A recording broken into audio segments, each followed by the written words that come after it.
Happy New Year, everyone. Welcome back. So good to be here. It's a pleasure. We have two great guests today. Tom Renz, attorney. He is Aw Shucks from Ohio. He'll let us know about that. Lawfare for Freedom, fighting corruption surrounding, amongst other things, COVID-19 pandemic at both the state and the federal level. You can find out more at tomrenz.com. Follow him on X at RenzTom. Also, we have Brandon Weichert. I should have asked him, make sure I'm pronouncing his name correctly. I always try to check that out. We're going to talk a little transhumanism. We're going to talk a little bit. Tom's got something to say about that as well.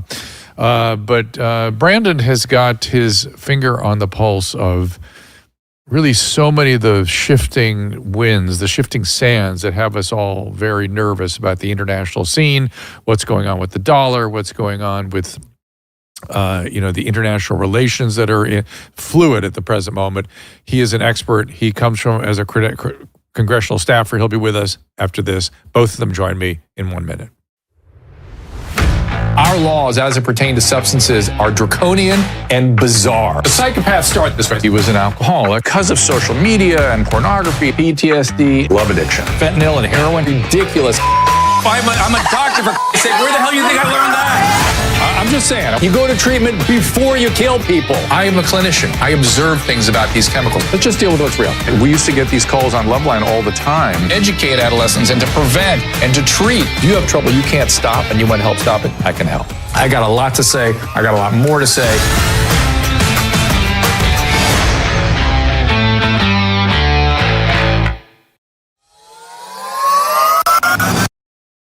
I'm excited to bring you a new product, a new supplement, Fatty. I take it. I make Susan take it. My whole family takes it. This comes out of, believe it or not, dolphin research. The Navy maintains a fleet of dolphins, and a brilliant veterinarian recognized that these dolphins sometimes developed a syndrome identical to our Alzheimer's disease. Those dolphins were deficient in a particular fatty acid. She replaced the fatty acid, and they didn't get the Alzheimer's. Humans have the same issue. And we are more deficient in this particular fatty acid than ever before. And a simple replacement of this fatty acid called C15 will help us prevent these syndromes. It's published in a recent journal called Metabolites. It's a new nutritional C15, pentadecanoic acid it's called. The deficiency that we are developing for C15 creates something called the cellular fragility syndrome. This is the first nutritional deficiency syndrome to be discovered in 75 years and may be affecting us in many ways, and as many as 1 in 3 of us. This is an important breakthrough. Take advantage of it. Go to fatty15.com/Dr. Drew to receive 15% off a 90-day starter kit subscription, or use code Dr. Drew at checkout for that 15% off, or just go to our website, drdrew.com/fatty15. Welcome, everyone. You notice we are in a new studio today. This is, we are out in Orange County with the Forge Media Group. Thank you to Matt for welcoming us here and Jeff for helping us out technically. We're watching you guys on the Rumble Rant, of course. Susan is across the room, but she doesn't usually have a microphone access. And Caleb, I'm not seeing the restream activated yet, so I don't know what's going on with that. It's on. Just probably might need to refresh it. There you go. I did refresh it and nothing's coming. Oh, there it comes. Here it comes. Okay, so again, thank you to Forge Media Group. They have full services here for anything in production, anything you could ever imagine. They've got it here. And Caleb vouched for me that the quality of the work they're doing is second to none. Oh, yes. Oh, I thought you said vouched, as in the past tense. Good, yes. you. Oh, no. I set up an hour of time to go and set up. I log in. They're already ready. So I'm like, okay, I can go get a cup of coffee. It was great. They were all done, prepared less than 10 minutes. So it's a great studio. Thanks, guys. All right. Fair enough. Susan's yelling across the room. Oh, yes. The reason we're here and sort of marooned in Orange County is my son is about to have a baby any minute. Congratulations to Zarina and Douglas. So that is going to be this evening, maybe. We're waiting to see. We're sort of counting down. So we are in Orange County and afraid to leave because this baby's been coming for a few days and now it's getting more and more imminent. So appreciate everyone's patience with that. we have, again, Brandon coming in a few minutes, but first up is Tom Renz. Follow him on tomrenz.com, R-E-N-Z. And, of course, on X, it's Renz Tom, the opposite. And his Substack as well. Check it out, tomrenz.substack.com. Tom, welcome back. Glad to be here, Drew. How are you doing today? Good. So there's a lot to talk about. I know we promoted we were going to talk a little bit of transhumanism, so I thought maybe I'd start with that. I want to know sort of what's on your in your crosshairs for 2025. But let's do the transhumanism topic at first, because I heard you talking about it, and I had a very interesting thought. And essentially, what I heard you saying in another podcast, Tom, Tom will tell you, or everyone needs to know that Tom gets around. He gets on some pretty powerful podcasts once in a while. He'll drop that in for you today. Don't worry. But I heard you talking about transhumanism, about it being a double-edged sword. There's good and bad aspects. So I'll let you have at it a little bit. Well, that's it, right? So this has been kind of portrayed, I think, oversimplified in a lot of ways. Now, transhumanism, when it comes to rewiring a paralyzed guy's spine so that he can walk again. That's awesome, right? Yeah, helping a blind person see. That's an amazing thing, and that's a good thing. And that's what we hear about when we talk about transhumanism. Now, there's another side of it, though, right? The other side of it is things like AI integration with your consciousness. Now, that sounds like science fiction. I mean, it sounds absurd, but the reality is that we already have a number of instances where people are using, Elon Musk is working on, for example, a number of different technologies where someone can move a cursor with their mind and interact with a computer with their mind. Our military has been doing that for a long time. The problem is if you can think and move a computer, that means that you have two-way communication. It's both reading your thoughts and you're providing thoughts to it, right? So it's two ways. You're hearing from them, it's hearing from you. That creates a situation that's very, very dangerous, right? And the ethics of this are phenomenally important anyways, because at the end of the day, anything that can read your mind can read whatever is in there. What's to stop it from reading your most private, your most intimate thoughts, the things that you don't want anybody to know? What's to stop that? And also, Tom, yeah. I want to stop you right there, because that was the thought I had when I heard you speaking about this last time, which was they're already doing that. They have found a way with their algorithms. I started thinking to myself, they don't have to put a chip in our brains. They've already found a way in with this thing. With this, they found it in with this phone and with TikTok and with Instagram. They're doing exactly what you're talking about. And it's even more pernicious than perhaps if a chip were in my brain. If a chip were there, I'd kind of know that they would have some influence. Maybe I would keep an eye out for it. But it's so pernicious the way they do it now, you're not even aware of it. I can't even figure out how some of the shit that gets streamed into me, how they figured out I was thinking about something like that. Some car I was thinking, I might have looked at a few seconds longer than I didn't even know if I did. But all of a sudden, there's that car again. That car I was thinking about a couple hours ago. Yeah, there's no question. I mean, they've already found out that we're predictable. People are predictable. If you think the same way every time, this goes back to the roots of psychology. Conditioned response and unconditioned response, and those sorts of things that you know a lot better than me, especially as an addiction guy. You know that stuff. But we are predictable. When you combine that predictability with the fact that they can now actually, without any sort of a physical intervention, they can actually still read your thoughts. That's right. This is the most terrifying threat to privacy that humanity's ever faced. We've never had a time in history where you could actually read someone's mind with some semblance of accuracy. And where does that take us? I think that transhumanism, we have to first make it part of the public lexicon, and then we have to start addressing this because the tech is here. The ethics and the law are not. Yeah, I think you're absolutely right. And I'm imagining that people have to get hurt in some way before the law sort of begins to trickle through. and even, or at least, how about some transparency about how they're able to do what they do, so we can learn, have the autonomy, the freedom to either give into it if we want, or to have some sort of defense against it. Though there may not be any. There may not, I don't know. So yeah, I think the people, it just occurred to me, the way you framed it, Tom, that the people who are so fearful of transhumanism need to understand that it's at least the negative parts you worry about are at least 80% here. It didn't COVID teach us this. I mean, there's so many things about the recent administration should have taught us this. Well, and I would ask this, Doc. I mean, think about this. If you can read my thoughts, if you can put something on or near your head and they can pick up those subtle brain waves and then decipher them. Well, if they can read it, they should be able to write it, right? So you've got a two-way communication.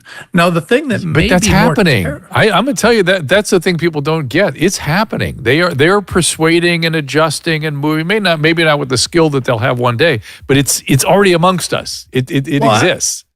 I mean, I'm not very good at it, but I'm a lawyer, right? So, what they've done is they've taken... Implying you're not good at much? Is that what you're playing? You're not good at much? You're good only at persuasion? Or what are we... Well, I'm just saying that, my job's to persuade. I may not be very good at it, but I try, right? So if you think of some of the conversations that we've had, right? So we've talked, you and I have debated back and forth about the mRNA jabs and all these different things. Well, yes. I was working to persuade you. Now imagine an AI system that's infinitely more brilliant than you or I, that has all the data in the world, and it can just whisper in your ear 24/7. You will listen to that. You will become convinced of whatever it wants to convince you of. And also, you may even get to a point where they can implant memories. They're talking about implanting memories that may not be your own. You wouldn't even be able to distinguish reality.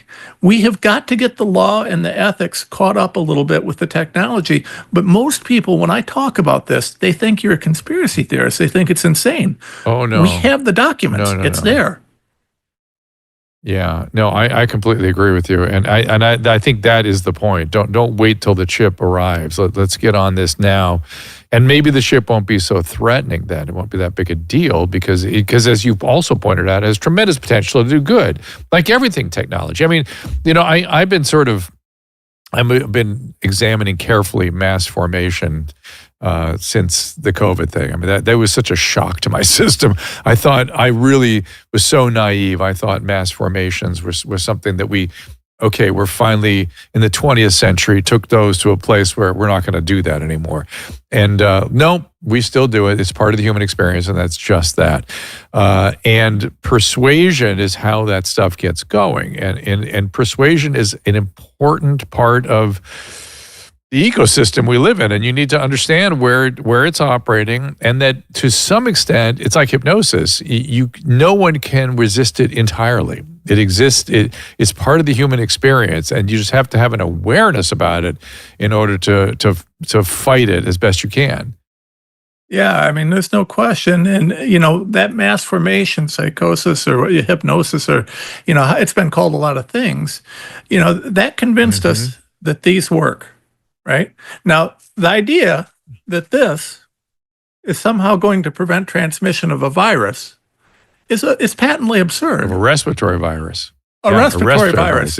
I can put my finger behind it, and somehow that's going to prevent that was patently absurd. So was the idea that walking the same direction in a grocery store would somehow make a difference.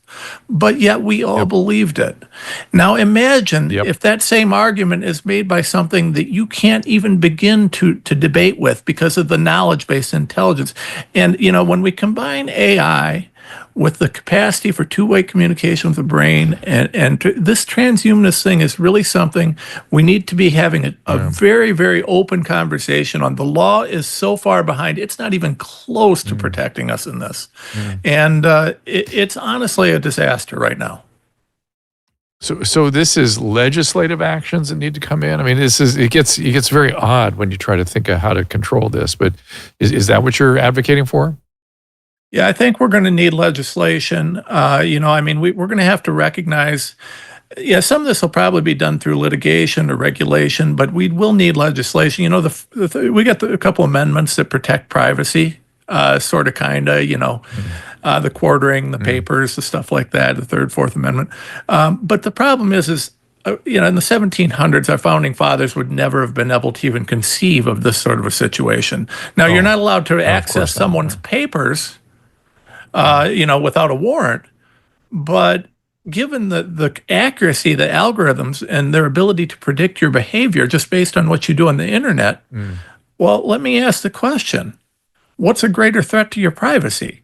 Walking into your house and trying to find a piece of paper where you've written down what you're going to do, or tracking everything that you do, and then based on an algorithm that gives you, 90, 95% confidence interval, about what you're going to do, creating prediction models. I mean, right now, I get it.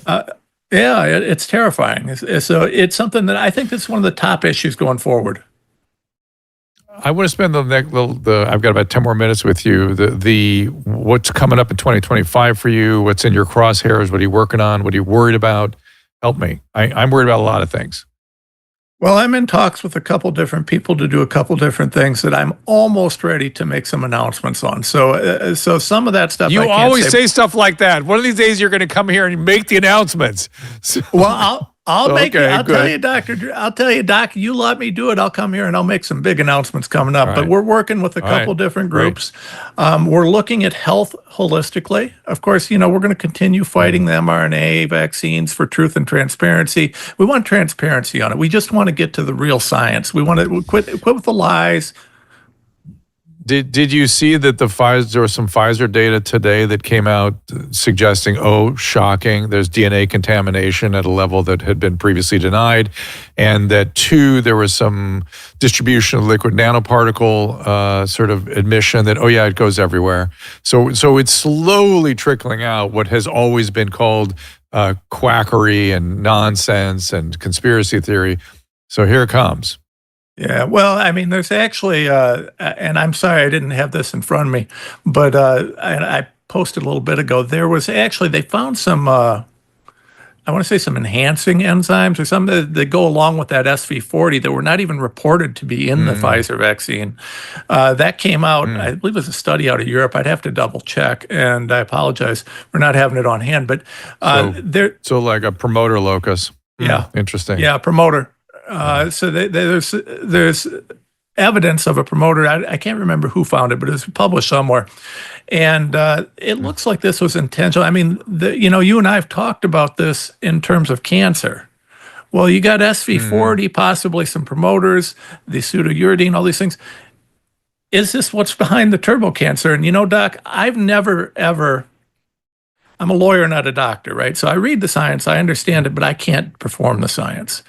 But, I've came on here and we've talked about it. I've got a 2006 document from the FDA saying, hey, these mRNA gene therapy type products have the potential to create cancer on the long term.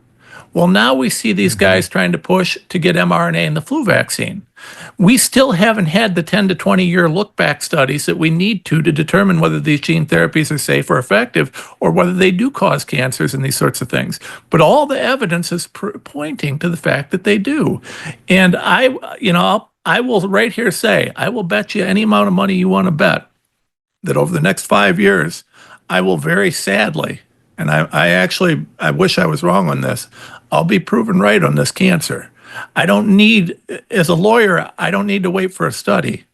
I've got beyond a reasonable doubt in terms of that. Yeah, I got opposing party admissions. I've got their documents. I've got their papers.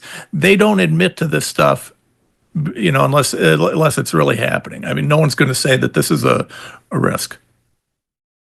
Well, I understand it being a risk, but do we have the data suggesting that cancer is really on the increase internationally? Well, I mean, the WHO's expecting, what was it, a 50 or 65% by 2030? Now, let me ask you this, Doc. Now, the WHO is predicting that sort of an increase in cancer. Well, if they're predicting that sort of an increase, there's a reason for it. Now, they're not being real forthcoming about why they think cancer is going to explode that much. but they're predicting it, right? So what do they know that we don't? What would cause, we've never had that sort of an explosion in cancer in human history. What's changed? Well, were they suggesting it's because of the aging of the population or something? Or did they, I'm sure somebody asked why. Did they have any explanation? Someone probably did ask why. I didn't find anything that was all that conclusory, but one of the things that they won't do is no one will touch or look at the fact that, we've mapped our whole genome, right? We've mapped the whole genome, but only 2% of our DNA, and you can correct me if I'm wrong on these numbers, but only 2% of our DNA codes for proteins. We don't know what the other 98% does. We have no idea what it's there for. So when we start inserting genetic material, well, maybe nothing, maybe something. But when we start inserting genetic material that may or may not interact, what's going on there? And we also know, even if that genetic material does not have SV40 promoters and things like it, where it may reintegrate back into the DNA, even if it doesn't, what we do know is there's a number of studies, and I actually have them on my other screen right here. I was looking at them to prep for this interview. Number of studies suggesting that the spike protein itself is a pathogen. It crosses the blood-brain barrier. The spike protein. No doubt in my mind. That's been my position from the beginning of all this thing. And so, Tom, for me, my fundamental construct is the spike protein is the pathogenic component.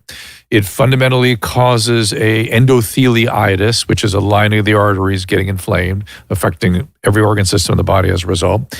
But my question, and this is the one I'll ask you, as you say, that's becoming increasingly obvious to everybody that that's true. Why are they continuing to demand that people take a vaccine that creates huge amounts of the pathogenic, sometimes uncontrolled amounts, sometimes persistent amounts of the pathogenic protein? Why not use whole virus? Why not Covaxin? Why not Novavax? Why are they just going crazy about this one vaccine?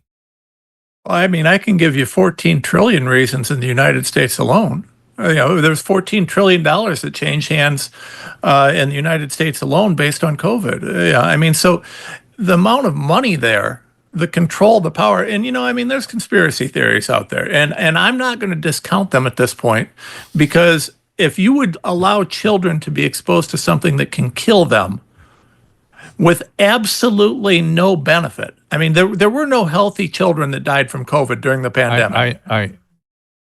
Virtually. If you would allow but the that. Pediatricians are very strange in their risk tolerance. It's very strange. Yeah, go ahead. But Doc, let me ask you this. If you would allow that, if you would support that, if you would promote something that has no known benefit and loads of risks in children, right? For money, because you get more money out of it. What ethical standards do you have?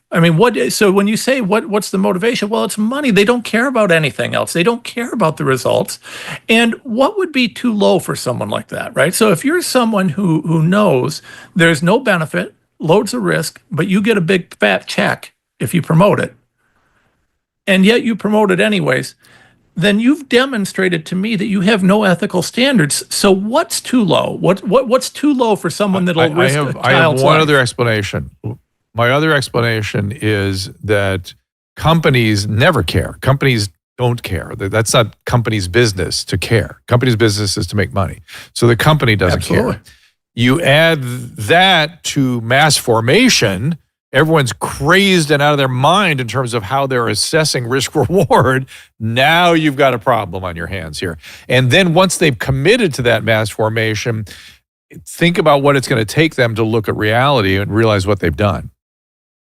Yeah, well, and one of the most foundational issues here is that medical school has gone from teaching doctors to think critically and find solutions for their patients to checking boxes and to lining up the drug with the. Yes, you're singing my tune. My wife. I don't know what to do about that because it's in your wife. Go ahead. My wife has, we actually just today, actually a few hours ago, we got the path report from her final, what I hope will be her final surgery related. She had stage 4 cancer. I believe we've beat it, right? We've beat that cancer, and I'm going to tell you something.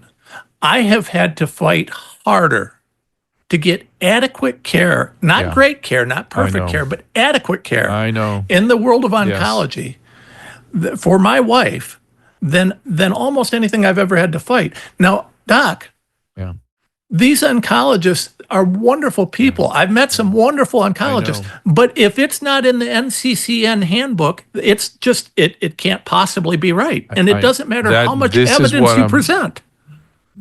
Yeah, this is what I'm struggling with. I'm struggling with the fact that there are some well-trained people, some bright people, certainly some well-meaning people, but they're so into the algorithms that they are not prone to thinking autonomously, or they're certainly, much the way you were talking about the companies, only interested in money. They're not being encouraged in any way. They're not being motivated. They're being persuaded the other way. Just follow the electronic medical record. And because they're employees, a lot of them, they get roundly crushed for being careful and thoughtful and taking time. Yeah. Terrible. Listen, our federal government is carrying both the carrot and the stick. And you know this as a doctor better than anybody. And I've described this in testimony before all sorts of legislatures. When you go to the doctor, the doctor-patient relationship is number 4. You start out with the doctor-hospital relationship, the doctor-insurer relationship, and the doctor-regulator relationship. Once you get through those, then the doctor can start considering the patient. But the doctor doesn't even have authority to properly care for a patient. Did you know this? Did you know this before you got into all this? I mean, how long, like say 5 years ago, did you know that? Oh, Doc, in 2019, prior to COVID, I was pro-vax, pro-medical everything. I had no clue. All of this came from me following the evidence when they overplayed their hands so greatly on COVID. Yeah. I've been yelling about this for 25 years, about what you're describing in terms of the loss of autonomy, of the loss of the integrity of the physician-patient relationship, and the loss of autonomy of physicians. It's why I work with the wellness company. We're trying to get stuff into the hands of the patients. Just let's get it to the patients. Let them make the decisions, and let's get them what they need to take care of themselves and their families. Tom, let's wrap up here. Tell me what you're going to say there, and then also tell me what's ahead in 2025. What should we look for from Tom Renz going forward? So finish that one comment. Get it to the patients with informed consent, real informed consent, true informed consent. Absolutely. Yes, sir. So there's that, and then don't punish the doctor for speaking truth, or medical freedom. Let the doctors have free speech to speak what they think. For 2025, listen, the fight is continuing. One of the things that we're looking at are some of the environmental factors in health. There's a lot of environmental. Of course, we did the mRNA in the food supply. We now have licensed DNA vaccines in the food supply. I don't know if you're aware of that. We have all sorts of things coming. So we're looking at food supply. We're looking at air quality, water quality, some of these different things. All these things that affect health.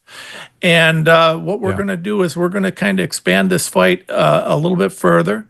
And we're going to keep pushing. We got the Tom Renz show we do because that's the best way to get the word out. When? The Tom Renz show is every day. We run it on X, we run it on Rumble, we run it locals. Sometimes Facebook lets us run it. They're getting a little bit better right now. So anywhere that we can, we run that show every day. And then, of course, when we got big news, we come on big shows like this.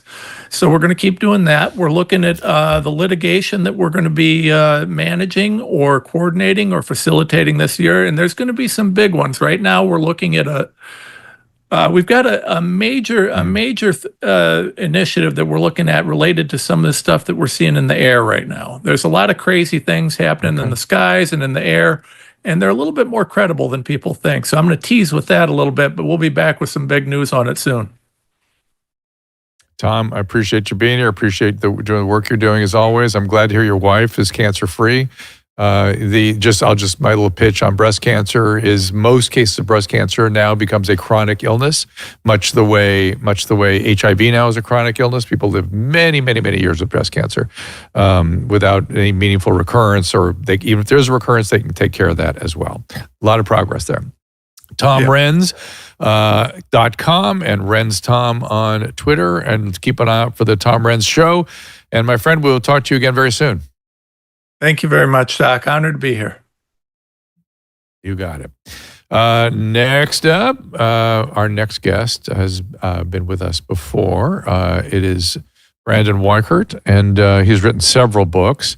Winning Space, How America Remains a Superpower, also The Shadow War, and Biohack, China's Race to Control Life. That came out in May 2023. He's got many ideas running around in his head. I don't know. Hopefully I'll get to the highlights. There's the book, Biohack, China's Race to Control Life. And we will come right back with Brandon right after this. Wellness Company knows that taking charge of your family's healthcare is a top priority, and being rationally ready, and who knows what the future will hold for us. Now TWC has a service to cover your family's medical needs, including and especially prevention. For just $100 a month, the One Wellness Elite membership includes 2 free medical-grade nutraceuticals per month, free prescriptions for over 800 of the most common medications, access to concierge telemedicine, available at a moment's notice, and a 15% discount on all supplements and the emergency kits. 15% off the emergency kits. That's quite a saving. So if you're spending $100 or more on supplements and meds every month, this plan will already save you money. If you sign up for a year, you'll save $200. And when you use the link, drdrew.com/TWC, you'll get 10% off the first payment to the One Wellness Elite membership. Check out One Wellness at drdrew.com/TWC and get 10% off your first payment. drdrew.com/TWC. It's all there. I ain't Dr. Drew. Dr. Drew. You want to spend the whole session talking about Dr. Drew? There you go. Even you call him Dr. Drew.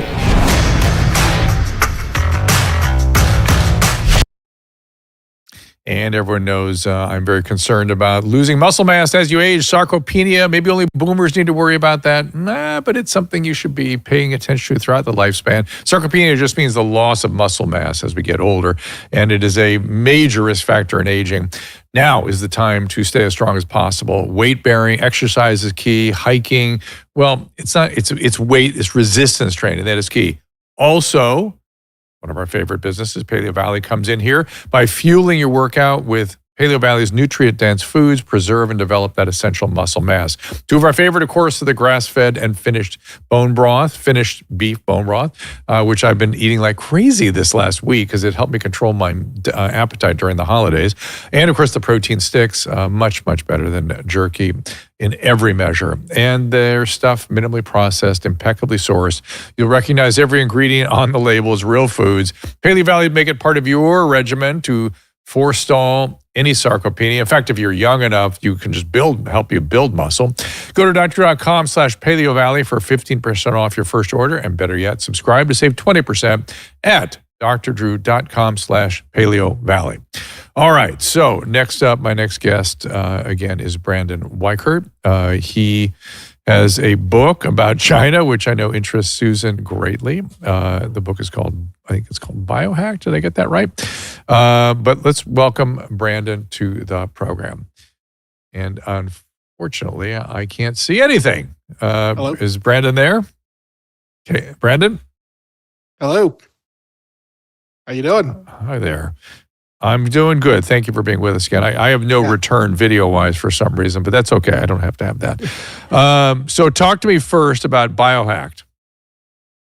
Well, I wrote the book about a year ago, and it was the unofficial story of how China basically developed a bioweapons called COVID-19, doing gain-of-function research in conjunction, or rather with support of the U.S. government. Now, I should point out to your audience, some of you might be going, well, I already know this, but I actually was one of the original 3 guys who actually had because I consult with the Defense Department. I had people on the inside telling me from the State Department, telling me from DIA, telling me from Marine Corps Intelligence, this was a biological 9/11. They were telling me this in December of 2019, going into January of 2020. So when it was just an epidemic in China, barely being reported on, I was trying to get people in the West to pay attention to my reporting. I was actually censored. My original Twitter was canceled or permanently banned because I was reporting this, and I couldn't even get some of my friends in right-wing media to let me get published, to get the word out. It took me over a year, and so the book was sort of the apotheosis of my frustrations. Luckily, Roger Kimball over at Encounter Books was kind enough to let me kind of run wild. My colleague Gordon Chang wrote the foreword, but this was a bioweapons attack, and the book is really not even about COVID. It's about what else China and the rest of the world, the great powers of the world, are doing using CRISPR-Cas9 and gene editing technology to basically create what the Chinese refer to as specific ethnic genetic attacks. And we have spoken to a Chinese scientist who said, Li Wan? Help me, I forget her name exactly, how to pronounce it, but you can say it across the room, Susan, yell it out for me. And she was saying how she'd worked on the backbone of the coronavirus and that it was the People's Liberation Army's project. And she was told if she didn't stop asking questions, she would be disappeared. That's right. Major General Chen Wei, WEI, was the CCP or the PLA's commander of the project. Xi Zhengli is the famous Batwoman of Wuhan. She actually reported to General Wei. And Chen Wei was notable for developing, for instance, nasal spray vaccine, supposedly for bird flu, to mitigate the effects of bird flu. This is a woman who wrote very voluminous amounts of research papers that you can still access today, and I did for the book, on how they were going to weaponize coronaviruses to, quote, collapse an enemy country's economic and social fabric, which, of course, the enemy in this case is the United States. Is this why the National Security Committee picked up the management of this so-called public health crisis? That's a piece of this that was not explained at all in the recent House subcommittee report. Well, the House subcommittee report, just like the 9/11 Commission report, of which I worked in government, that was, there was a certain amount of whitewashing going on. I would have loved to have seen some of the closed briefings because I suspect certain things were not put in that should have been put in. I was briefing the Pentagon probably right before the shutdowns happened during COVID. So I don't know, maybe February or March of 2020. I was at a very highly classified facility, and I brought up, at the time they had just released, I think there was a French group that had started sequencing COVID genome, COVID-19, trying to figure out how they can come up with answers to it. And I started talking about these French research papers, and I was summarily banned from the base for 3 years. I've recently been invited back with there's a new commander there who apparently likes me a lot. But I was banned, and then they wrote this BS thing about how I was making homophobic slurs, which I was not. I said that there was HIV DNA found in the COVID-19 along with malaria and cancer and several other genome sequences within the overall sequence of COVID-19. And the base commander there said that I was making homophobic slurs, which I was not. Yeah. What is the reason we can't know more? I mean, why were these, going back to the House committee, why can't they be more transparent? What could be information that the American people or the international community can't handle, so to speak? Well, because it's not just a straight up issue of China doing it to us. We gave, and I say we, I mean the U.S. government gave the resources and the capabilities to China. We laundered, our government did, funding, as you know, funding and research and technological capabilities through the third parties like the EcoHealth Alliance. If we actually, that's what they were supposed to be looking at. That's what we wanted the committee to report to us on. That's what we all are seeing. We all know it. There is some of this. There is some of this in there. But, I tell you, my fear is. My fear is there's something about this virus that is freaking them out, or something that's about the capacity of the gene, editing, as you say, the gene manipulating technologies that has some sort of downstream something that is scaring the hell out of everybody. And that's what my book talks about. Go ahead. Yeah. Yeah, no, the downstream is really, because I started working on a biotech book back in 2018. You can find my articles at American Greatness. I was warning about a pandemic then because I was looking at biotech from a national security perspective. And basically, I kind of incorporated that research with the COVID stuff, as kind of the COVID was the hook for the book. But the book really focuses on what China is doing with CRISPR-Cas9, not just with diseases, but what they're doing also with gene editing of people, gene editing, gene splicing animals. They're creating monkey chimeras.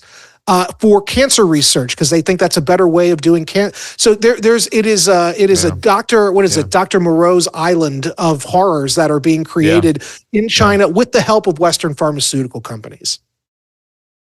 But I that was one downstream effect I had in mind. But others I had were like maybe these viruses are being designed in such a way to have neurological effects 20 years later, or to morph persistently. See, this persistent focus on the vaccines I find odd.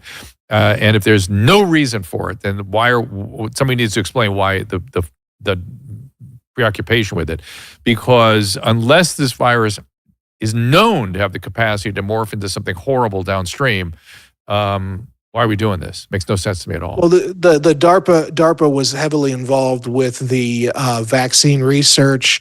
mRNA is sort of the holy grail, not only of, they think, curing diseases, but of creating bioweapons in and of itself. And I actually think we were used as giant guinea pigs by the DARPA types to see how they could create better mRNA cures, possibly for actual bioweapons. I think we were all guinea pigs. You said DARPA types. What does that mean? I don't think that was. I certainly don't know what that means. Well, like the scientists, that kind of the mad scientists that populate DARPA's ranks, and on some level we need those guys. I didn't know that. Yeah, I didn't know that. Tell me about them. Who are they? Who are these guys? Well, how is DARPA constituted?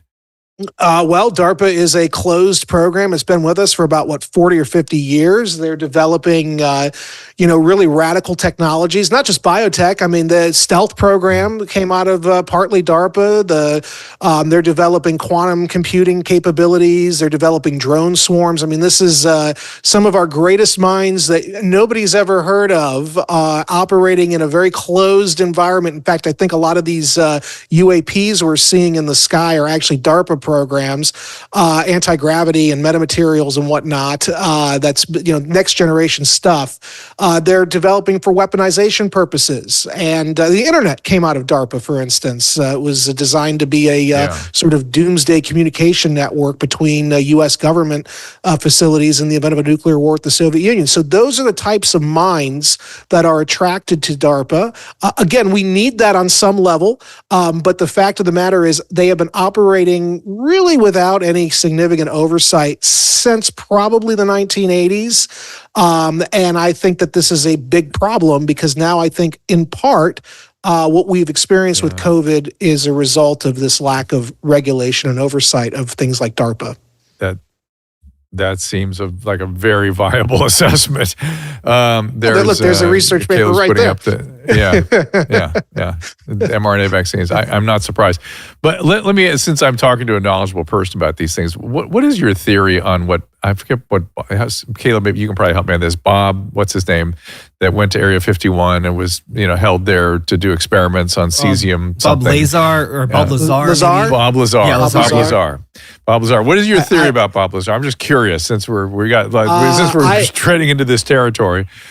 I have no specific opinion on him. I've seen him. I'm aware of him. What I'm more interested in, though, is the technology itself. I do not believe it's little green men from Zeta Reticuli. I think that this is technology that we probably absorbed from the Nazis at the end of the Second World War, and for 80 years have been playing around with it in the desert under highly compartmented scenario. And I think that we do have anti-gravity on some level, and I think a lot of the systems we're seeing are tests. There's a reason you're seeing these orbs, for instance, or the cigar type, the gimbal video, from the USS Roosevelt. These were all in restricted military airspaces off the coast of California or Virginia. They were encountered by U.S. military personnel because that's where you would be conducting these kinds of tests. I do not believe for a second that these are aliens. I think that our government is testing systems. That makes sense to me perfectly. And the Bob Lazar, I tell you what my theory is, because here's the one headline in the Bob Lazar story that makes me go, and that is they pick him up off the street of Las Vegas. They have clandestine meetings with this marginal physicist that didn't finish at MIT, and they're gonna take that guy and have him analyze the most important finding in the history of physics. That's the guy you pick to analyze this anti-gravity system. But if you were doing a psychological operation to see how another country might dismantle our anti-gravity system, now I'm interested in Bob Lazar. The alien bit is the psyop. They do not want Americans to be able to credibly source and say, Uncle Sam has been developing technologies that are light years beyond what's publicly available. That's a controversy in and of itself. I mean, we could have possibly cures for cancer that they've been sitting on, like the warehouse at the end of Indiana Jones, just putting it all in the warehouse, not touching. That in and of itself is a political controversy. Too funny. That's what I think's going on. It's so funny. Yeah, it makes sense to me, because then it starts to kind of fit together, all the pieces. Caleb, tell your mom that give her that explanation for her funny theories, because we're talking to a knowledgeable person here. What's the matter, Susan? Can we give Susan a mic for a second? The sound's going to be just weird here for a second, but Susan's going to chime in because she's very interested in this stuff. Bubble over there. In what way? I want to know.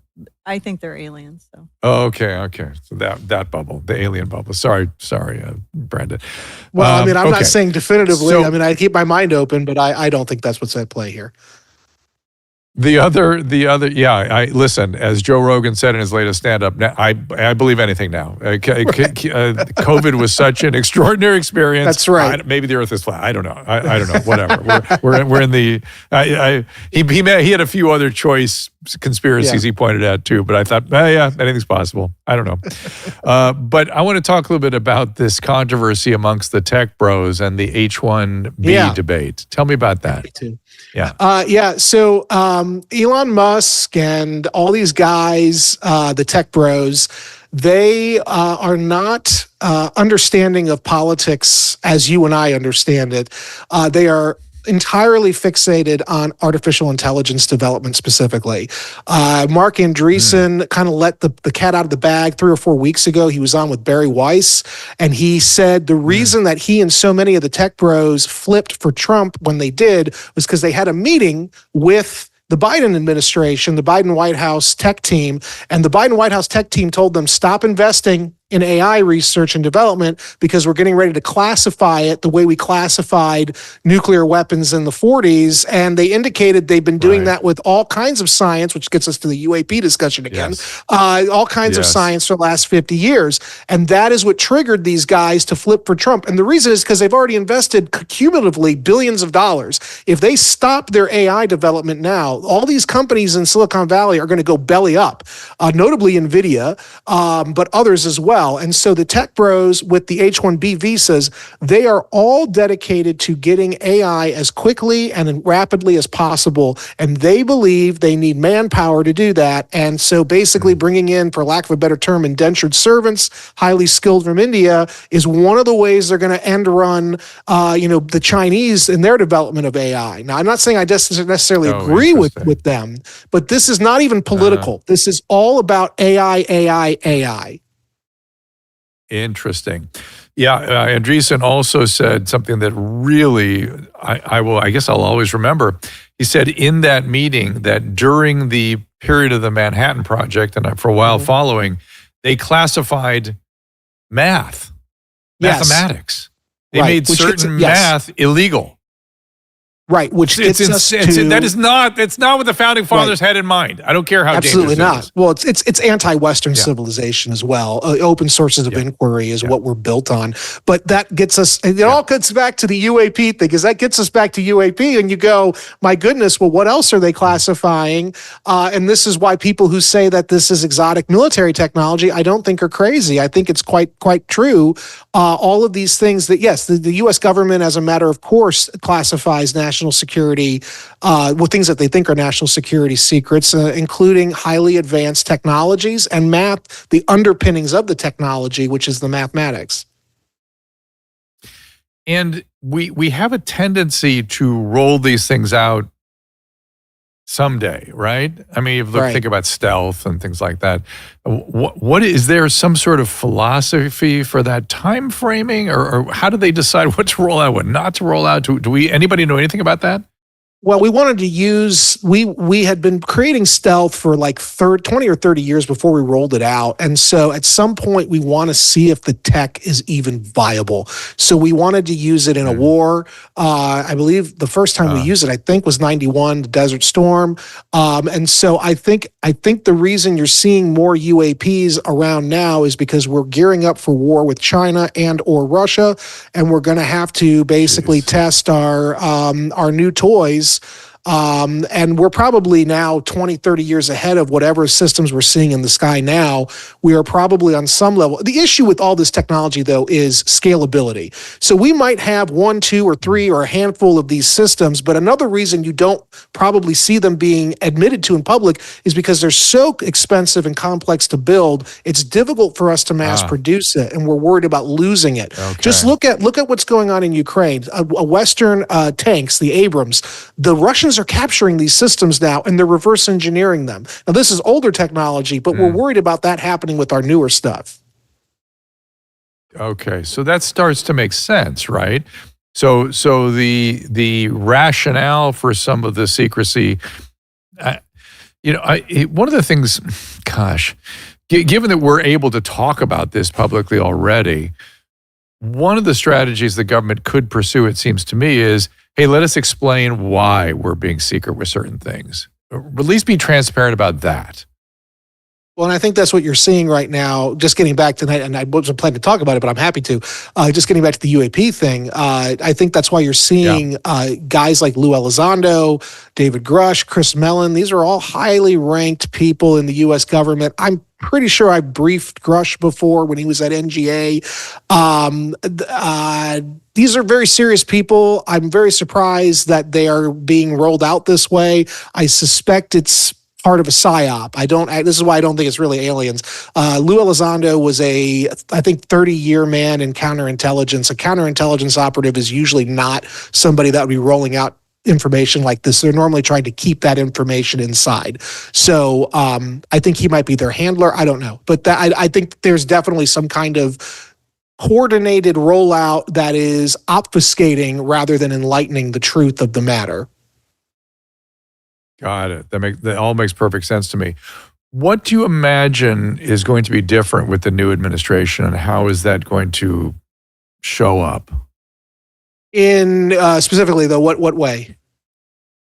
Well, I guess in this area of transparency is what I was thinking about. And you mentioned all the counterintelligence people, and I started thinking about Tulsi Gabbard and what's going to happen when she is in charge, or are they going to let that happen? And how is this all going to kind of shake out? What do you imagine? I feel like it's going to be a different world in 2 or 3 years.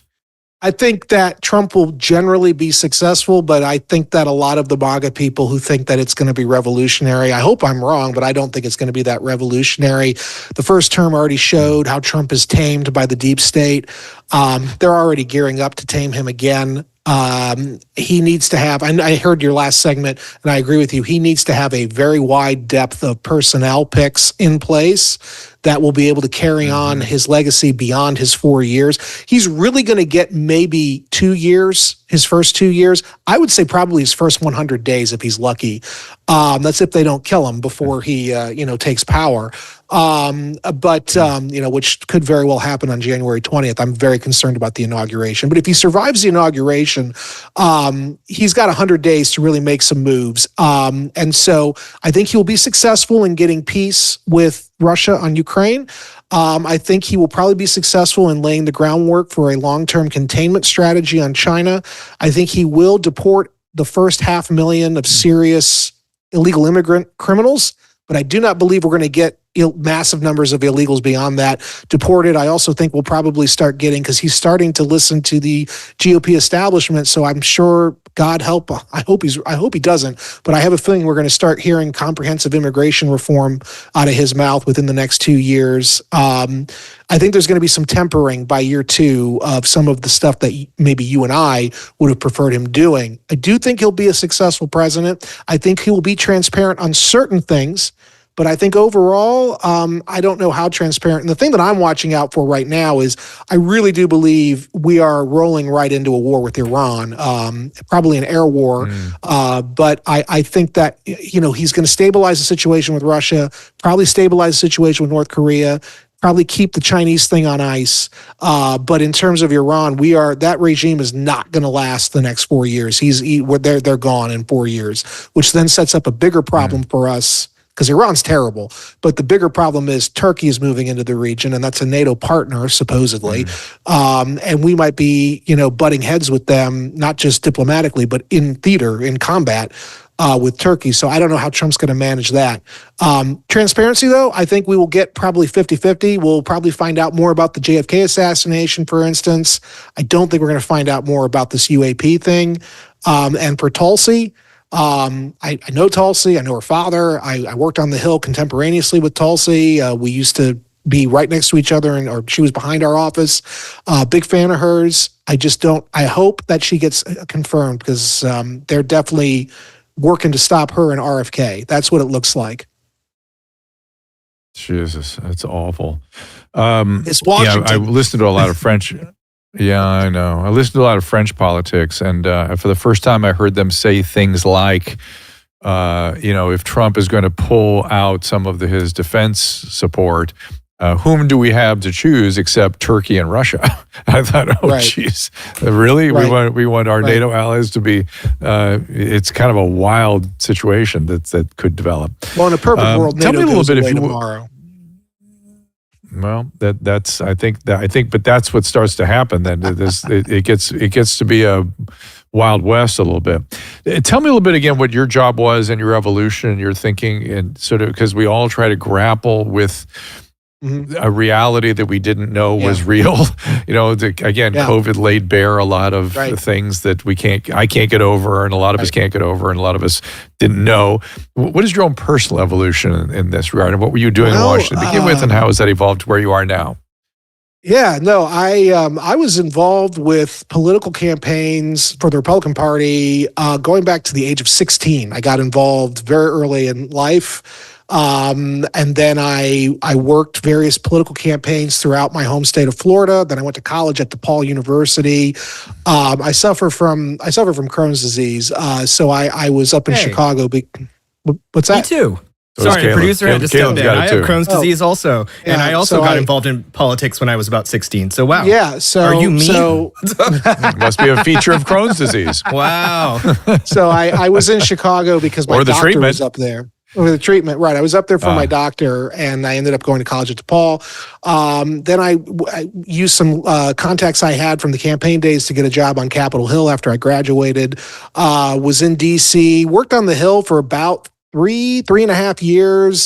Then had our first child, my wife and I, and there was no way that on a Hill staffer salary I was going to be able to raise a family. So I went private sector. I was consulting various academic groups. I spent time at Oxford. I was doing work on my, and I got sick there, so I couldn't finish my DPhil.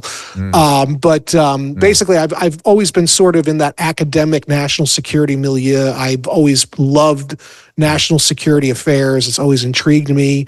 And then I do a lot of consulting work with the Defense Department, writing all But hang kinds on, but from the standpoint of your evolution, are you shocked at what you've learned? Are you crestfallen by what you? Are you disappointed by what? Are you inspired by what you learned? Or all of the above?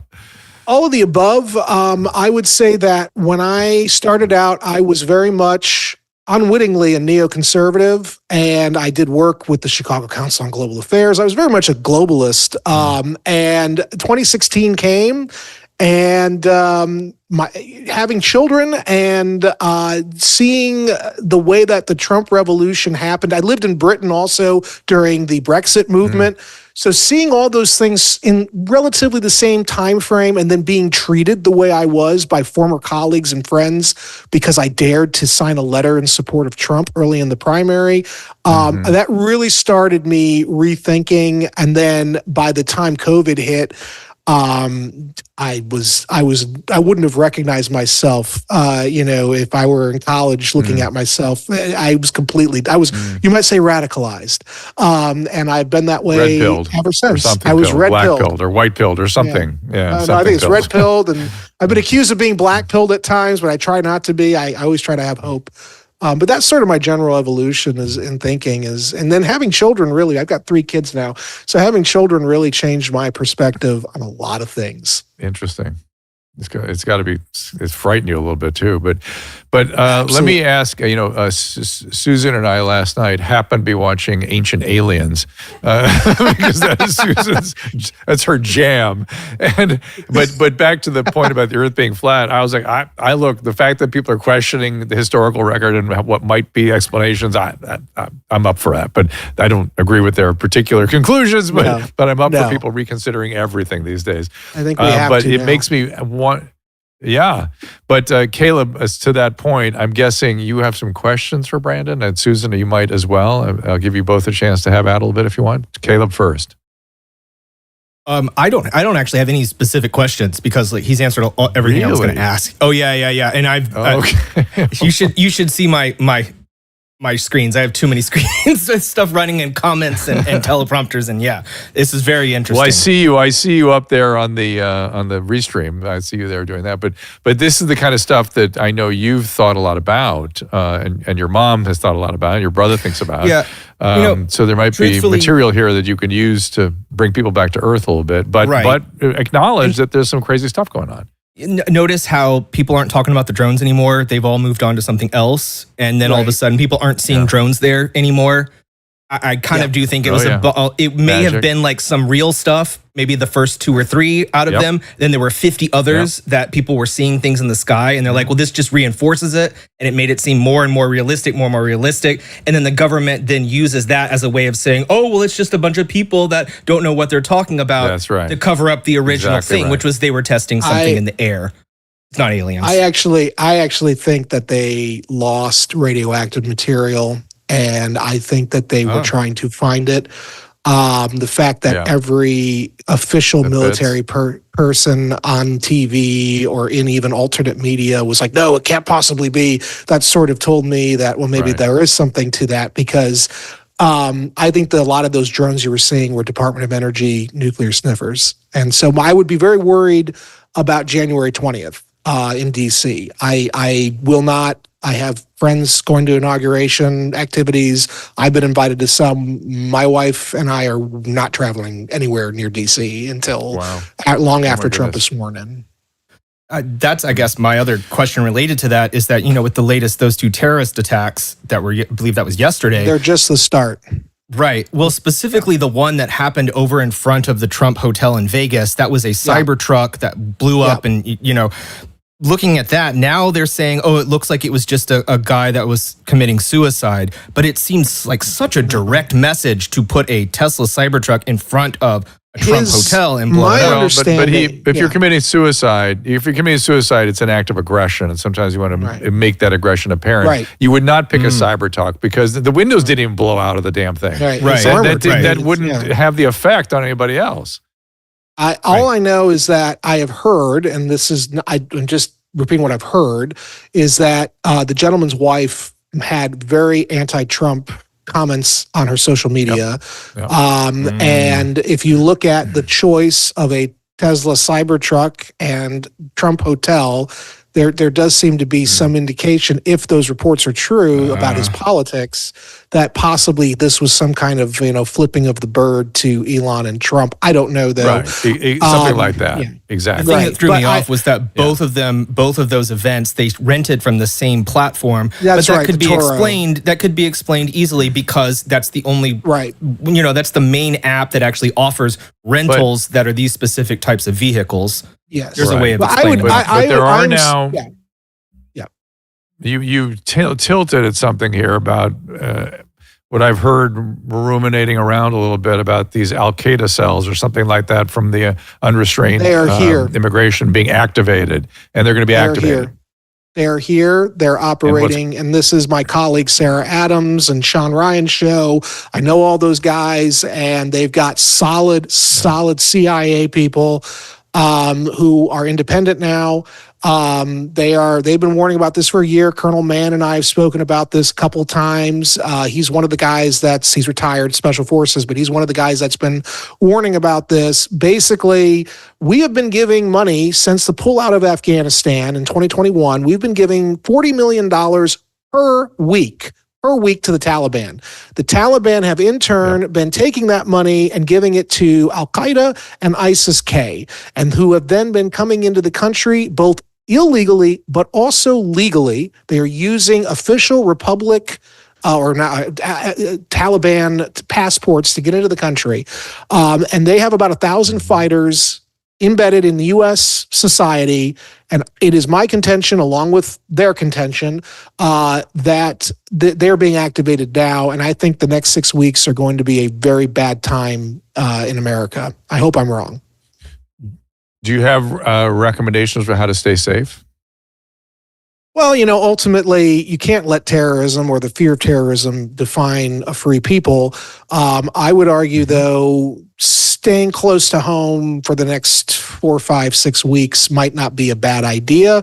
I would argue if you're armed, buy more ammo. If you're not armed, get a gun, practice gun safety. These are things you're going to have to try to do. We're going to need them anyway. But personally, like I said, my personal view is I'm not traveling until after the inauguration. And believe me, I have a lot of opportunities to travel, and I'm not taking them, which is a kind of a hit to my bottom line. But there's just right now is not a good time, especially because we've got Sleepy Joe doing his best Konstantin Chernenko bit, finishing up, barely crossing the finish line. And I actually think his people, his apparatchiks, are trying to set as many fires as they leave for Trump to clean up. Yeah. So it's not safe Seems like right the now. burning of Moscow. Yeah, I think the Russians burning. That's right. Scorched earth. Yeah, Susan, we'll get you a mic. I was going to give you one. Don't worry. I set you up, and then we've talked about some other stuff. But here, it's your turn now. I know. Just really quick. So, if they aren't UFOs, is China behind it? I think if they aren't ours, or if there are some of them are ours, Susan's very concerned that China's involved some way in all this. Oh, I'm sure they are. I'm sure they are. You have to understand, China has caught up to us technologically, and they're actually surpassing us. And if you follow me at nationalinterest.org, you'll see all my articles. I've got dozens of them on this very issue. The fact of the matter is, some of these things. Stop for a second before you go. I neglected to announce your official new title. So you mentioned the National Interest. Let me do so. Let me square that, set that straight. Senior National Security Editor at the National Interest and Senior Fellow at the Center for the National Interest. Yeah, which is the mothership for the National Interest. Yeah. Yeah, and so I think some of these. China's involved. China's there. I think some of these are Chinese. I think some of them are Chinese. I don't think any of them are alien. Maybe they're illegal alien. Maybe they're cartel. I don't know. But I am very skeptical, and that's not to say I'm not open to the idea of other life. I don't think they'd be visiting us. But my personal view is some of these are Chinese, but I don't actually believe the wave of sightings over the last month are any foreign government, actually. I know that McCall came out and said, well, it's China. But then, of course, if you listen to his whole 5-minute statement, he followed that up by saying, but I haven't been briefed yet. So he didn't know. This is typical McCall. This is what he does. He talks a lot. And then you had that other congressman saying that it was Iran. And I'm an Iran hawk as well, but I'm telling you, this was not Iran. Those were ours. But yes, some of the sightings, and we know that China has some of the best drone makers in the world. And we know that they've got about 5,000 military-age males that they've snuck up through our broken border over the last 4 years. And so, yes, it is more than possible that some of these systems we're seeing are drones belonging to China. But I would also just be very weary to say it's all China or that it's, a lot of these I think are ours, and a lot of these I think they do stuff at night most people don't pay attention to. It happens to be a fluke, I think, that people started noticing these things the way that they did. I think part of it was a mass formation, like Caleb sort of pointed out. Yeah. They saw something, and then they started seeing a lot of things. I'm reading an interesting book called The True Believer. I brought it up before. It's written by sort of a guy that was sort of an outcast for a long time, but he's a great observer of human beings. And people have, I think, marginalized that book because it's not founded in some sort of psychological sciences. You do so at your peril.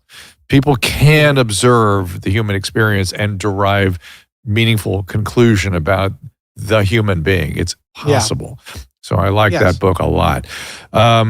And what's the guy's name with the big white mustache? Brennan? Is that his name? Brennan, which I get confused in all. John, the national security guy that gets carted out every so often to lie.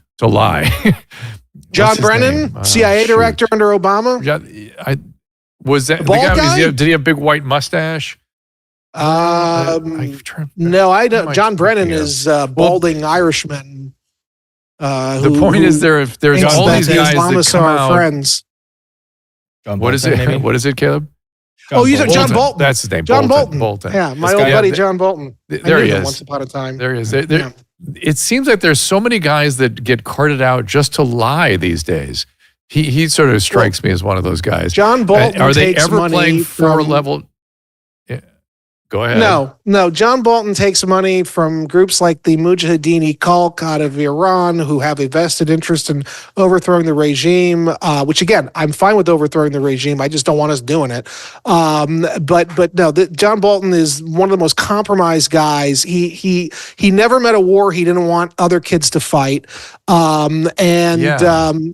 knew him once upon a time. What you see is what you get with him, though. I mean, he's just like that in person as he is on TV. Very smart, but he's also very two-dimensional in his thinking. So, well, I think so, and that's what my conclusion is on most of these guys that get carted out to lie. But then I start worrying underneath that. I go, oh, maybe they're playing 3-level chess, and I just am not in the know. I shouldn't be able to figure this out. I can assure you they're not. They're liars. Yeah, got it. Yeah, they're self-interested liars. That's what I figured. Yeah. Brandon. So, quick question. Yeah. So what I've noticed, and I probably should have noticed this a long time ago, is that I literally cannot trust anything the FBI says anymore. Like, it seems like almost like they're a PR like cover up of any big crime like terrorism. Like when that FBI person went out, or I believe it was the FBI, and they're saying this wasn't a terrorism event. I'm like, but it's right in front of my eyes. I see a terrorist event. Was that before or after she removed her nose ring? Not even for that reason. It's just like, why she seems like the face of it, of what people higher than her are telling her what to say. Well, but is that the point of that group? Is that group supposed to, or aren't they working for us? Like, I don't understand why we've accepted that the people that we're paying for are not even telling us the truth. They just lie to our faces. to protect us, they think, but that's not what we're paying for. They don't think they don't even care. That's not even what it's about. They are protecting their careers. You have to understand, 8 years of Barack Obama was one of the most even before under George W. Bush, you had this happening, but really was accelerated under Obama. 8 years of Barack Obama, and he spent that entire time very strategically putting people that believed in his worldview into permanent civil service executive positions that would outlast his administration for decades. And so the FBI was one of the key targets of his it was really regime change to ensure that the national security state would continue to comport with the wishes and predilections of Obama and the extreme woke left for years after he left office. The assumption was that Hillary was going to take over, and so she would carry the ball for 8 years, and that there would basically be 40 years. I mean, Carville said this in 2009. He said there would be 40 years of Democrat rule. So this was the plan that Obama and the organizational Democrats began implementing from day one that they took power from George W. Bush. But even in the last 4 or 5 years of the Bush administration, particularly when it came to Islamism, there was a push to purposely obfuscate the enemy threat doctrine. Basically, we were telling ourselves, well, what you're seeing in the Middle East with terrorism and whatnot, that's not real Islam. That's not really, they're heretics. But in fact, that is a very real interpretation of the Islamic faith, Islamism, which is political Islam. But we weren't allowed to say that. Doug Feith, the Undersecretary of Defense for the Bush administration, was one of the worst people. He would rangoon people out of service if they said anything negative about what he perceived to be Islam, when in fact they were talking about Islamism. People like Stephen Coughlin, John Guandolo, many people in the CIA had their careers destroyed or hampered going back before Obama because they were talking truthfully about the Islamist threat. Why? That's because what I haven't understood is why is there been like a 20-something year push for Islam to come into the United States when it's not? What is it to cause chaos? On some level, they believe. No, well, it does cause chaos. I don't know if that could be part of it. I mean, they're communists at the end of the day. They like chaos. But ultimately, I think that they truly believe that Islamism is the dominant, legitimate form of governance in the region of the Middle East, and that for America to protect itself long term, they need to make nice with the Islamists. And so that's why they were always hearing about the moderate rebels in Syria. There are no moderate rebels. They're all head-chopping jihadists. Okay, so this is sort of the art of self-delusion that Washington engages in routinely, and because they don't have any real practical experience in what they're talking about. These are all midwits. They're all from the Ivy League. They don't understand the world. It's all two-dimensional theory to them. And so, Drew, this is my last question. I know I'm going way over time, but you seem very knowledgeable about this, Brandon. And that's so my last question is I'm trying to understand, because it seems like traditionalist, super traditionalist values of any religion don't fit with like American society, because it starts to constrict things like women's rights, the rights of gay people. Like all these things don't vibe at all with fundamentalist religions on Christianity or with Islam at all. So why would our country that's already seems like, especially progressives, why would someone like a progressives person like Obama and his administration want to import things that just don't click with that idea when he's fighting for one war for women's rights and gay rights, but then the other side you're kind of importing. It's not like you're importing, people from Saudi Arabia. It's like, it seems like they're trying to import delusion and denial again. Very, very, very fundamentalist. Well, in Obama's case, it's delusion, denial, plus the inherent anti-Americanism of his upbringing. And that gets into the works of people like Dinesh D'Souza, people like Stanley, I'm forgetting now, Stanley Kurtz. These are great books that have been written about the origins of Obama's ideology. And it gets us to what's being taught in college campuses today, which is inherent anti-Americanism, that America is inherently a racist, awful place that needs to be fundamentally transformed. That was Obama's 8 years that he described he was doing. He's fundamentally transforming America. Well, why? Because he believed that America as it was was bad, and therefore it had to be replaced with what he perceived to be good, which is why you had the importation of these ideologies. Now, he didn't think he was importing Islam that would destroy America, Islamism. He believed he was importing people who had been oppressed, and he was trying to give them better opportunity, and in turn that would win friends and hearts and minds over in the Middle East. Delusion. It's all delusion and naivete. I see. That makes sense. Yeah, it was a very idealistic view. Now you've explained to me what people are talking about on the progressive side when they say our work here isn't done yet. We've got so much more to do. I'm like, what is the plan here? What are you doing? Now I get it. Pray they and never then I saw achieve their goals. Yeah, and now I see also that this all started before a lot of this came out. If I can kind of tamper or lighten this conclusion a little bit, that this notion of what started in the 80s, frankly, as cultural relativism. Why is your culture superior to mine? They're all relative. And even morality is relative. And there's no such thing as right and wrong. That's kind of where it started. And so the Islamicists, that's just another way of doing things. That's just another way of doing things. They'll be okay. They'll come around. They just come from a different history. And why is your way of doing things better? It's like that. This was a lot of that 40, 50 years ago, and it morphed. It melted a lot of people's minds. It melted a lot of people's minds and made them malleable to more radical notions, such as their way is superior, or their way is, they've been oppressed for so long, it's historical revenge. At very minimum, that's right. At very minimum, our way is bad, and we're responsible for whatever is negative in those groups. Yes, So that's right. Well, my goodness. So I don't know whether to go away feeling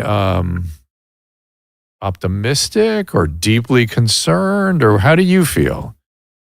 I would say I am concerned yet optimistic. Look, the next 4 years, it's not going to be what we necessarily wanted. I don't drink the Kool-Aid on anybody. I've worked for enough politicians to know even Trump is not going to live up to the promise. It will be better than the alternative, though, and that's the key to remember.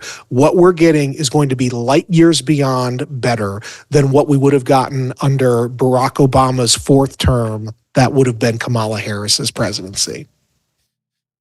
And to be fair, the world is a rapidly changing place. There's so many moving parts right now. I mean, it's too much to predict right now. But I really appreciate you being here. Am I pronouncing your last name correctly? Weichert? You are one of the few people who has ever gotten it right on the first try. Okay. In fact, my wife and I joke. My wife's maiden name is Clark. We always joke that it's too bad I didn't just take her name for this kind of thing that I'm doing, because nobody can pronounce my last name. Well, I want to give you your due again. Senior National Security Editor at the National Interest, Senior Fellow at the Center for the National Interest. Appreciate you being here. It's enlightening and interesting and thought-provoking. And let me quickly see at our streams here, see if anybody has any just burning questions that are coming. The stream is moving rather quickly, so it might be hard for me to catch stuff. Susan, anything from you before I wrap this up? Do I have a mic? I think that this was a good conversation to start the year out. I'm completely depressed now. So don't be completely depressed. Don't be depressed. He's optimistic. I'm still optimistic, and like I said, I've got a 1-year-old, so I'm very optimistic. We're about, like I said today, we're in Orange County because we're about to have a baby right now. I heard. Mazel tov. Yeah. Yeah, congrats. So we're going to go. It sounds like, Susan, we're going to walk the South Coast Mall. Is what we're going to be doing. Is that where they're going? Read your text, yes. After we go look at cars. So, all right. Well, listen, Brandon, thank you for being here. Let's do it again. I'll talk to you again very soon. Yeah, soon. I would love it. It'd be great. All right, thank man. You. Happy New Year. All right. Happy New Year. Here we go. And Caleb has thrown up the upcoming guest. I have to sort of look above the camera here, so I apologize if I seem to be looking up this way. Throw those guests up there. What's that, Susan? Good. Dave Rubin on January 16th. That's a big one. Naomi Wolf, Errol Robinson. Susan has a show next Thursday. Randy Bach is an interesting physician who has data to show. You'll get. Listen, I'm gonna start. I guess he's our next guest.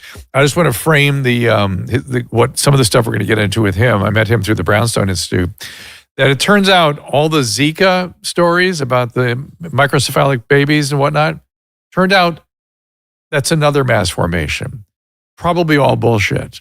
and he's going to show us the evidence. And given what you've learned from COVID, doesn't that make sense? That it's another sort of crazy, nonsensical. I mean, where to go? And again, I didn't talk about bird flu today, which I was going to talk to both the guys about. I was too much into other things, but I know, I apologize. But let me just say that if the bird flu goes human to human or becomes virulent, somebody's screwing around with it. And if nothing else, you learned from Brandon that is indeed something that is happening. So that's probably why I didn't feel compelled to talk about it. And in terms of the vaccines for it, bizarre that we're having the conversation. And I will say it again, the fact that we're not talking about the fact that dengue fever has become endemic in Southern California, which is a terrible illness being transmitted by mosquitoes right here in Southern California. Never happened before.